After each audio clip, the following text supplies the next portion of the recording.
Welcome to Vegan Method. In this video I'm making scrambled egg using silken tofu.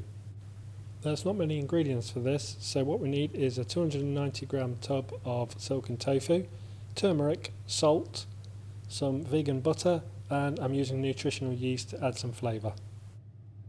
So you need to drain the tofu first. Silken tofu is very watery, so you want to get some of the water out. And then we're just going to break it up into small chunks, not too fine, ready to go into the frying pan. So we put some butter in the pan, and once it's heated up we can then add the tofu into the pan and start stirring.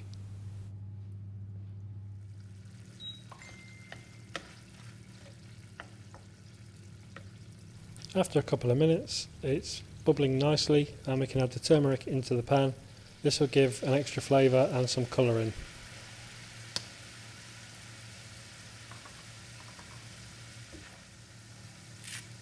So I've put a little bit of salt into the pan, and then I'm going to add the nutritional yeast. You don't have to add nutritional yeast, but it does give the eggs a cheesy flavour, which I like, and it's a good way to get nutritional yeast into your diet. Once again, stir it all round, the yeast will melt into the mixture, and then we're almost done. I've put the tofu egg into a bowl and just added some black pepper, and then it's ready to serve. Thank you very much for watching the video. Please feel free to like, subscribe and leave comments below.